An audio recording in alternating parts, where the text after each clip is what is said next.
Hola Leila, ¿cómo estás? Buenos días. La primera pregunta que queríamos hacerte era, tú declaraste hace un tiempo en una entrevista que tú crees que no hay un boom de la crónica latinoamericana, porque para que exista, tal vez tendrían que publicarse en muchas revistas artículos de más de 70.000 caracteres. ¿Tú crees que, digamos, un artículo que sea de crónica, de periodismo de investigación, tendría que tener una extensión muy larga de ese tipo para que pueda ser un buen artículo de investigación o una buena crónica? No lo creo en absoluto. De hecho, yo no dije que no se publican cosas, que no hay un boom porque no se publican cosas de 70.000 caracteres, sino que simplemente creo que no hay la suficiente cantidad de medios donde se publiquen textos que puedan entrar dentro de la clasificación de crónica o de periodismo narrativo, que son las 4 o 5 revistas de siempre: la revista Etiqueta Negra de aquí de Perú, la revista Sojo, la revista El Malpensante, la revista El Gato Pardo. En la revista Gato Pardo, surgieron algunas revistas últimamente, Anfibia en la Argentina, etc. Los lugares siguen siendo muy pocos. Me parece a mí que no es un boom, pero sí hay un fenómeno. Sí se está publicando más crónica ahora que antes, sobre todo en formato libro. Cada editorial tiene su propia colección de crónicas. Y en ese sentido creo que sí está sucediendo algo, que hay algo que podríamos llamar como un fenómeno o un interés en la no ficción, en este tipo de no ficción que no es periodismo de investigación, que es otra cosa, es completamente distinto al periodismo de investigación. Me parece que es un fenómeno, pero que es un fenómeno de nicho, que le interesa a un determinado número de lectores, pero que esto no es digamos, cuando yo digo boom, me imagino el boom de la literatura de los años con Gabo, con Vargas Llosa, con Fuentes, etcétera, que había un montón de gente comprando libros de estos autores que eran estupendos y se vendían de a miles de miles. O sea, esto no pasa con la crónica. Entonces digo, boom no es un fenómeno de nicho, hay algo que está sucediendo, pero me parece que llamarlo boom es una exageración, o más que una exageración es algo que no corresponde. En la entrevista que te hizo Cristina Mucci en su programa de crítica literaria Los Siete Locos, tú le dices que al final todos terminamos haciendo el trabajo por amor al arte, aludiendo a que no hay en sí periódicos o revistas que paguen o que financien a sus periodistas para que hagan crónica. Yo te pregunto, en ese contexto, la vocación que tiene un periodista o un escritor debe ser mucho más fuerte que la de un médico o un administrador. No creo. Para mí no es necesaria una vocación mayor. Cuando yo digo que es amor al arte, lo que digo es que cuando uno se pasa 2 o 3 meses con una crónica, con un tema, no hay, en Latinoamérica por lo menos, dinero que pague eso. Y por lo general los periodistas que nos dedicamos a esto, nos dedicamos no solo a hacer una crónica durante 3 meses, sino también a una enorme cantidad de cosas. Damos clases, damos talleres, editamos libros. Entonces digamos como los caminos de la... Yo no creo que nadie tenga que trabajar gratis para nadie. Eso me parece que es un error. Es un pensamiento muy reaccionario, muy peligroso. Es como estar diciéndole a un grupo de gente, sean escritores o sean músicos, que lo que deben hacer gratis, porque eso no es trabajar, digamos. Ese pensamiento me parece que es un poco lo que subyace bajo la idea esta supuestamente revolucionaria de que la cultura tiene que ser gratis. A mí eso me parece que es un pensamiento retrógrado, me parece que es como volver a la idea el sonsonete de las madres escandalizadas de mitad del siglo XX que decían, nene, no te puedes dedicar a eso porque eso no es trabajo. Pero lo que digo sí es que si uno se dedica a trabajar en un artículo periodístico durante 2 meses, durante 3 meses o incluso durante 2 o 3 semanas, muy difícilmente los medios paguen acorde al tipo de desgaste que uno hace con eso. Pero me parece que de todas maneras nosotros lo hacemos a pesar de que todo indica que no se puede hacer y que lo hacemos gracias a que cobramos ese trabajo, por supuesto, aunque no sea un trabajo estupendamente bien pago, con sutileza, ¿no? Hay medios que de verdad son muy generosos y pagan mucho mejor que otros, pero que lo hacemos gracias a que hacemos una gran cantidad de cosas. Yo siento que los periodistas jóvenes, en ese sentido, tienen una idea muy equivocada de lo que se necesita para ser un periodista narrativo, un cronista. Piensan que van a poder vivir de hacer una nota cada 3 meses, y que como quien vive pintando la cúpula de la Capilla Sixtina. Y esto no es así. Y noto también en muchos periodistas de generaciones más jóvenes que la mía, que esa incomprensión de cómo funciona la cosa también lleva una especie como de relajamiento, de cierta pereza, ¿no? Como de falta de hambre, falta de ambición. Entonces eso, yo no creo que haga falta más vocación para esto que para ser médico, que para nada, porque decir eso sería como decir que los que escribimos o los que queremos vivir de algo creativo tenemos que resignarnos a tener vidas miserables y terminar en la calle pidiendo limosna. Y no es así, todos merecemos vivir de lo que queremos vivir, ojalá sería un mundo fantástico que todos pudiéramos hacerlo, pero no creo que la vocación pague, digamos, lo que el mercado tiene que, o sea, estamos dando cosas que se supone que son valiosas para que alguien las consuma. No deberían escudarse quienes nos contratan en que, bueno, como tenés esta vocación tan rara que es escribir, conformate con que te publiquemos. No, hay que exigir buenos pagos, hay que tratar de tener siempre una compensación a cambio de lo que uno da, porque yo defiendo la idea de que esto es el trabajo. Y la vocación de la escritura, la vocación de la pintura, la vocación de la fotografía, cualquier vocación no se puede hacer en los ratos libres que te deja libre tu trabajo como empleada en un mall. No es posible, no es compatible. Ese es el camino más rápido a la infelicidad y la frustración. En tu último libro, Una historia sencilla, tú te internas durante un tiempo en este festival folclórico de Malambo en la Argentina y conoces a este personaje, Rodolfo González Alcántara. En una escena del libro narras que estás en un campamento con la familia de este personaje esperando a que él reciba un mensaje de texto a ver si es que él ha pasado a la final de esa competencia. Y en un momento como que tú te sientes conectada con el personaje y con la situación que está pasando. ¿Cuál crees que es los límites que hay que tener cuando uno está, digamos, conviviendo con un personaje, con una historia y luego tú tienes que escribirla y contarla al público?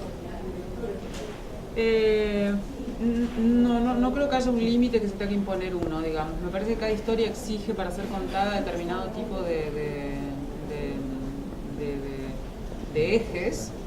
Para mí uno de los ejes importantes de esta historia era tratar de transmitirle al lector el grado de tensión que se respiraba en estas semanas, en estos días previos a la presentación de Rodolfo en la última noche de la competencia de baile en la que él participaba, que era una competencia de baile de Malambo, muy asesina, muy feroz, muy exigente. Y digamos, la manera de transmitir eso era transformarme yo como en el pararrayos, en el vehículo, ¿no? Que pudiera llevar como... me parece que los límites, digamos, un poco la experiencia, la intuición, te va diciendo qué es lo que necesita esa historia para ser contada. Por lo demás, digamos, yo no me ocupo de poner yo un límite en términos de lo que el otro me permite ver o no me permite ver. Yo voy siempre tratando de correr ese límite, tratando de que el otro me muestre más y más y más.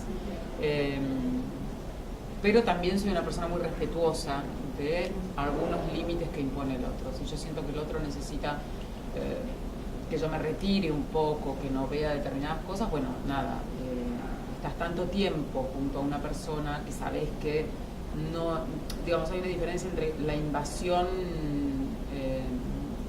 violenta de la vida del otro a la de ser un testigo sereno de esa vida. Entonces yo siempre elijo esa posición de testigo sereno. Cuando vos te pones en esa posición es muy factible que el otro te permita, porque se provoca una empatía muy fuerte, que veas más cosas, a que si vos te pones en el lugar de empujar con violencia ese límite de intimidad todo el tiempo.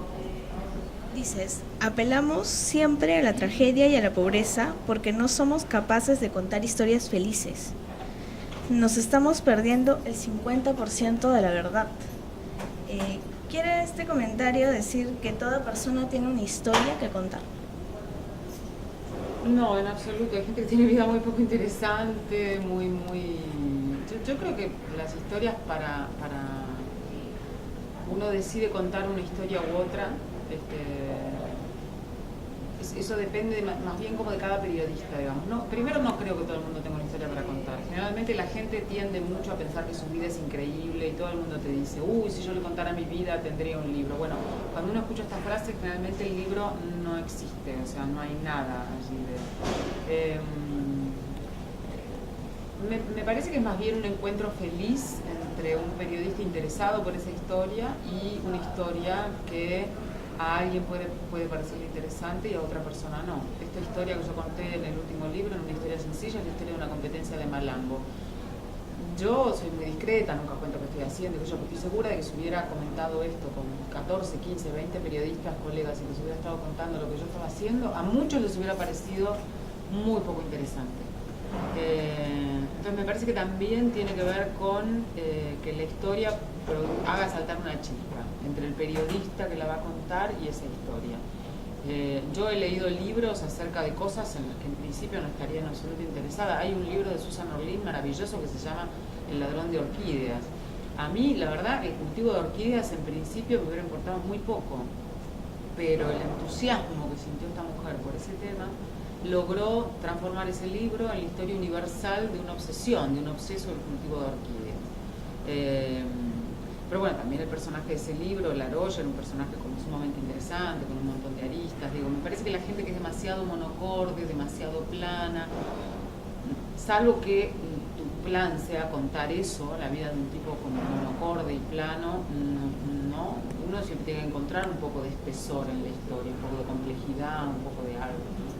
No creo que todo el mundo tenga eso. Sí creo lo otro, sí creo que los periodistas latinoamericanos sobre todo insistimos demasiado en el cliché de la violencia, del conflicto, sin darnos cuenta quizás de que estamos haciendo, como decimos en la Argentina, el caldo gordo, o sea, el juego a visiones que vienen de otros continentes, el continente europeo, de nuestro continente, pero de Estados Unidos,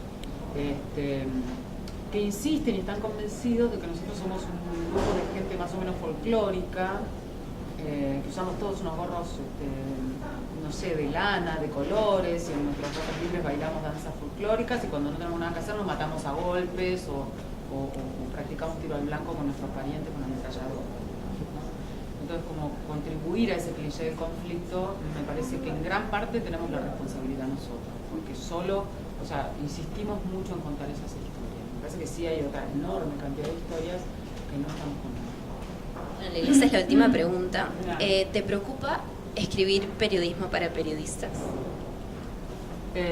Si me preocupa, ¿en qué sentido? Si me preocupa estar haciéndolo o si me preocupo por hacerlo, si quiero hacerlo. No, si te preocupa que tal vez que lo estés haciendo, que lo hayas hecho y obviamente tú quieres llegar a un público. En absoluto, yo no pienso en la gente para la que escribo. Me parece que uno cuenta historias y después el lector que la recibe es absolutamente... No me preocuparía tampoco si lo estuviera haciendo. Un periodista es un lector. Me parece que que uno escribe para alguien que lee, digamos, y ese que lee es en su mayoría, es probable que haya una mayoría. Yo creo que los lectores de crónicas, de periodismo narrativo, son en su gran mayoría, en este nicho del que te hablaba al principio, estudiantes de periodismo, periodistas. Pero la verdad es que también, si me pongo a pensar, la mayoría, digo, el escritor de ficción, por ejemplo, se define primero por ser un gran lector, digamos. Entonces, como que siempre tenemos que ser lectores antes de querer escribir. Y me parece que los grandes lectores en algún momento dan ese pasito de querer escribir algo parecido a lo que leyeron o los inspiró, etc. Me parece que funciona un poco así.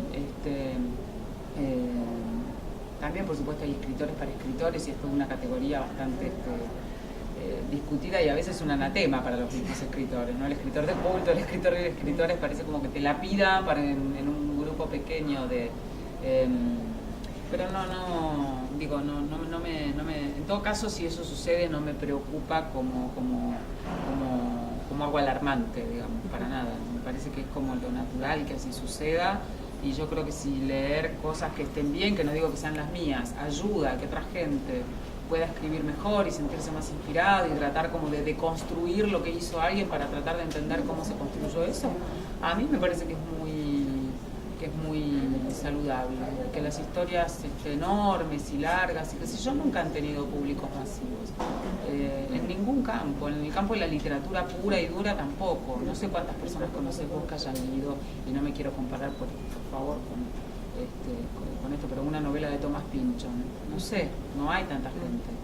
Y no creo que Thomas Pynchon ande preocupado por pensar si lo han escrito. O Foster Wallace, por ejemplo. O Foster Wallace, o Thomas Mann. ¿Quién lee a Thomas Mann hoy día? Somos sinceros. Así que no como preocupación. Yo creo que ya tener un lector para mí, que llegue una persona y me diga, leí su libro, me gustó tal parte, qué sé yo, ya eso es un milagro. Si esa persona es periodista, carnicero, qué sé yo, no sé, me parece igual de valioso y de enternecedor, digamos. Es una persona que colabora a que yo pueda vivir de lo que yo quiero hacer. Entonces, bueno, nada, más bien agradecimiento, no preocupación. Bueno, gracias, Leila. A ustedes.